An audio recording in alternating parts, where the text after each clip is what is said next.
রেখেছি। এখন আরেকটা ভবন বানানোর জন্য সিদ্ধান্ত নিয়েছি। তোমার দরবারে হাত উঠেছি এই ভরসায়, তুমি তো রহমানুর রহিম, তুমি তো গফুরুর রহিম। আল্লাহ, তোমার কোনো কলঙ্ক নাই, আমরা সবাই কলঙ্কিত, আমরা সবাই গুনাহগার।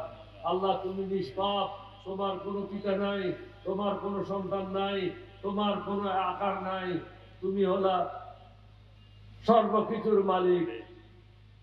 আমরা জন্য বলি লা ইলাহা ইল্লাল্লাহু মুহাম্মাদুর রাসূলুল্লাহ, যেটা না হলে আমাদের ঈমান পাকাপোক্ত হবে না। এই কলমাটা আমরা সবসময় পাঠ করি। হে আখতার তুমি কোথায়, হে মোতার তুমি কোথায়। সেই সময়টা কখন? তাহাজ্জুদ, ফজর নামাজের সাথে একটু মিলতা, এলামতে আল্লাহ করে মিলতা, মোহাব্বত সাল। যত ইবাদত করেন না কেন আল্লাহকে পাবেন না। আল্লাহকে পাবেন প্রথম দিন থেকে। আমি যখন রাজনীতিতে আসি তখন থেকেই বলছি, আমার নবীজির পৃথিবী থেকে যাওয়ার যখন শেষ মুহূর্ত, কয়েক সেকেন্ড বাকি, সর্বশেষ কথাটা কি বলল? সালাত, সালাত, সালাত, নামাজ, নামাজ, নামাজ, আর কোনো কিছু বলেনি।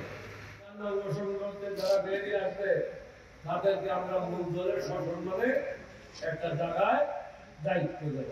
তাকেও অবহেলা আমরা করবো না, প্রত্যেককে সম্মান দিয়ে নিজের নিজের জায়গায় আমরা রাখার চেষ্টা করবো।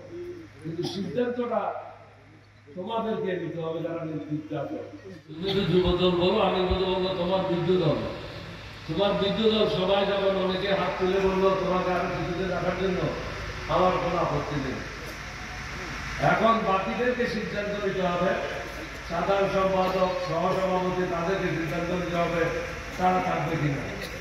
তারা যদি না থাকতে চায়, মোতায়ের সাথে যোগাযোগ করবে, আক্তারের সাথে যোগাযোগ করবে, আইনুল কবিরের সাথে যোগাযোগ করবে, লিয়াকতের সাথে যোগাযোগ করবে।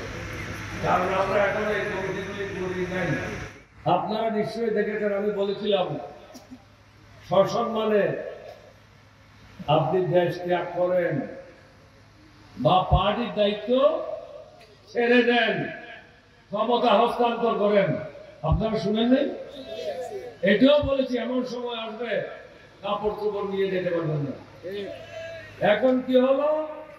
হাসিনা রেহানা ঘর ছাড়া, নাকি কি ঘর ছাড়া না? সংসার করতেছে কার সাথে? ভারতের সাথে। ছেলে কি অবস্থা? বউ ছাড়া। হাসিনা স্বামী ছাড়া, দেশ ছাড়া। রেহানা স্বামী ছাড়া, দেশ ছাড়া। আর ওয়াজেদের ছেলে বউ ছাড়া, তার মেয়ে স্বামী ছাড়া। তাহলে তোদের কি আছে? জিওতে জামাই নাই, ওয়াজটা বউ নাই, তোরতে কিছু নাই, এক বিজ্ঞান রইল। এটার তো বড় শাস্তি আর কি? আল্লাহ তো দেখায় মানুষ বিশ্বাস নকরি বলি ইহ জগৎ পর জগৎ আল্লাহ দুটোটায় দেখায়। পর জগতে শাস্তি হবে, ইহ জগতেও শাস্তি হবে।